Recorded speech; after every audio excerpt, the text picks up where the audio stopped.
माननीय प्रधानमंत्री जी नमस्कार। मेरा नाम पुण्य सुन्या है। मैं कक्षा 11वीं की छात्र हूँ। मेरे विद्यालय का नाम विवेकानंद केंद्र विद्यालय निर्जुली, डिस्ट्रिक्ट पापुमपारे, स्टेट अरुणाचल प्रदेश है।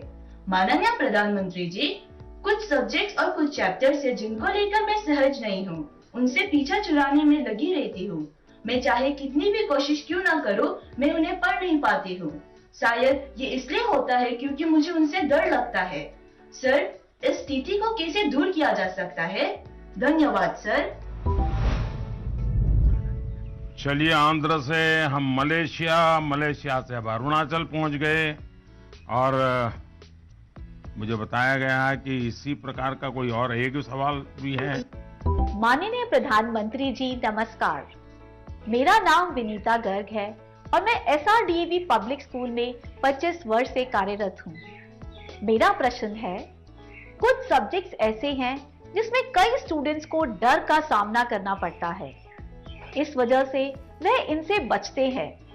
इसके बारे में इतिहास या गणित जैसे विषयों के शिक्षक अच्छी तरह से समझ सकते हैं।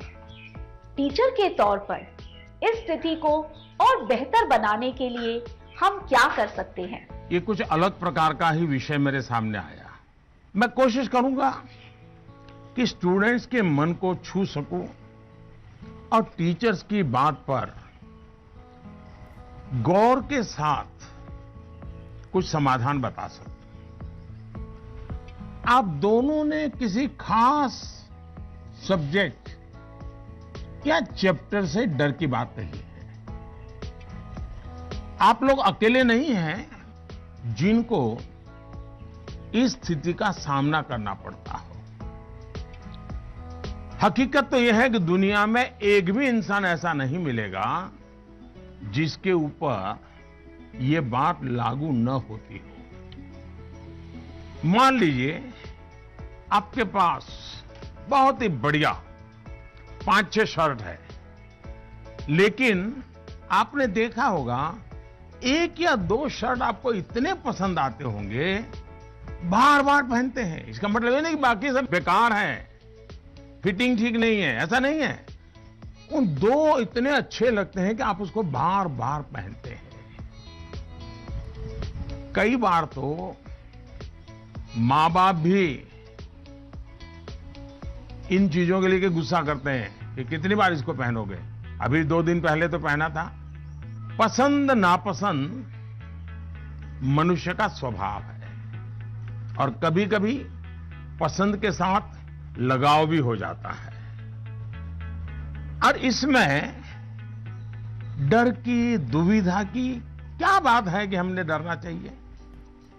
दरअसल होता क्या है, जब आपको कुछ चीजें ज्यादा अच्छी लगने लगती हैं तो उनके साथ आप बहुत कंफर्ट हो जाते हैं, बहुत कंफर्टेबल लगता है, सहज हो जाते हैं। लेकिन जिन चीजों के साथ आप सहज नहीं होते,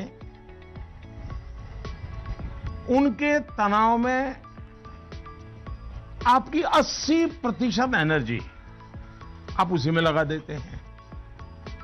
और इसलिए स्टूडेंट से मैं यही कहूंगा कि आपको अपनी एनर्जी को इक्वली डिस्ट्रीब्यूट करना चाहिए। सभी विषयों में बराबर बराबर। आपके पास पढ़ाई के लिए 2 घंटे हैं तो उन घंटों में हर सब्जेक्ट को समान भाव से पढ़िए। अपने समय को इक्वल डिस्ट्रीब्यूट करिए। साथियों, आपने देखा होगा टीचर्स, माता पिता हमें सिखाते हैं कि जो सरल है वो पहले करें। ये आम तौर पर ये कहा जाता है और एग्जाम में तो खास तौर पर बार बार कहा जाता है कि जो सरल उसको पहले करो भाई, जब टाइम बचेगा तब वो कठिन है उसको हाथ लगाना। लेकिन पढ़ाई को लेकर मैं समझता हूं ये सलाह आवश्यक नहीं है और उपयोगी भी नहीं है। मैं जरा इस चीज को अलग नजरिए से देखता हूं।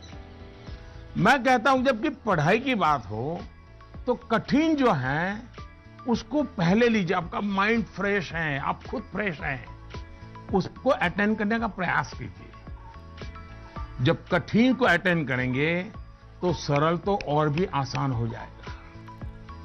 मैं अपना अनुभव बताता हूं। जब मैं मुख्यमंत्री था, फिर प्रधानमंत्री बना, तो मुझे भी बहुत कुछ पढ़ना पड़ता है, बहुत कुछ सीखना पड़ता है, बहुतों से सीखना पड़ता है, चीजों को समझना पड़ता है। तो मैं क्या करता था, जो मुश्किल बातें होती है, जिसके निर्णय थोड़े गंभीर होते हैं, मैं मेरे सुबह जो शुरू करता हूं तो कठिन चीजों से शुरू करना पसंद करता हूं। मुश्किल से मुश्किल चीजें मेरे अफसर मेरे सामने लेकर के आते हैं, क्योंकि उनको मालूम है कि वो मेरा एक अलग मूड होता है, मैं चीजों को बिल्कुल तेजी से समझ लेता हूं, निर्णय करने की दिशा में आगे बढ़ता हूं। मैंने अपना एक नियम बनाया है, कोशिश की है। और जो सरल चीजें हैं, दिन भर की थकान के बाद रात देर हो जाती है, तो चलो भाई, अब उनको मैं ज्यादा दिमाग खपाने की जरूरत नहीं हो, कोई गलती होने का कारण नहीं है, तो उन चीजों को मैं फिर देर रात तक खींच लेता हूं। लेकिन सुबह जब उठता हूं तो फिर कठिन से ही मुकाबला करने के लिए निकल पड़ता हूं। दोस्तों, एक और बात हमें अपने आप से सीखनी चाहिए। आप देखिए, जो लोग जीवन में बहुत सफल हैं, वो हर विषय में पारंगत नहीं होते, लेकिन किसी एक विषय पर, किसी एक सब्जेक्ट पर उनकी पकड़ जबरदस्त होती है। अब जैसे लता दीदी हैं, लता मंगेशकर जी की पूरे दुनिया में नाम है, हिंदुस्तान के हर जुबान पे नाम है, लेकिन अगर कोई जाकर के उनको कहे कि आज हमारे क्लास में आइए और ज्योग्राफी पढ़ाइए, हो सकता है वो न भी पढ़ा भी पाए, मैं नहीं जानता हूं कि वो पढ़ा पाए न पढ़ा पाए, लेकिन लता जी की महारत ज्योग्राफी में शायद न भी हो, लेकिन संगीत की दुनिया में उन्होंने जो किया हुआ है, एक विषय पर जिस प्रकार से अपना जीवन खपा दिया है, आज वो हर एक के लिए प्रेरणा का कारण बन गई है। और इसलिए आपको भले कुछ सब्जेक्ट मुश्किल लगते हो, ये कोई आपके जीवन में कोई कमी नहीं है। आप बस ये ध्यान रखिए कि इस मुश्किल लगने वाले सब्जेक्ट की पढ़ाई से खुद को दूर मत कीजिए, उसे भागिए मत। वहीं टीचर्स के लिए मेरी सलाह ये है, वो विद्यार्थियों से उनको टाइम मैनेजमेंट के संबंध में, उसके तौर तरीके के संबंध में, सिलेबस के बाहर जाकर के भी कभी उनसे बातें करें, उनसे चर्चा करें, उनको गाइड करें। विद्यार्थियों को टोकने के बजाय उन्हें गाइड करें। टोकना, रोकना, उसका प्रभाव मन पे और ज्यादा नेगेटिव फैलता है। प्रोत्साहित करने से वो कॉन्सेंट्रेटेड ताकत के रूप में कन्वर्ट हो जाता है। कुछ बातें क्लास में सार्वजनिक तौर पर जरूर कहें ताकि सबका प्रबोधन होगा, लेकिन बहुत सी बातें ऐसी होती हैं जब किसी एक बच्चे को बुला करके चलते चलते थोड़ा सर पे हाथ रख करके बहुत ही प्यार से कहें, दे बेटे, देखो भैया तुम इतने बढ़िया करते हो, जरा देखो इसको जरा थोड़ा ये कर लीजिए, देखिए तुम्हारे में बहुत बड़ी ताकत है, आप देखिए ये बहुत काम आएगा, बहुत काम आएगा। एक काम करिएगा,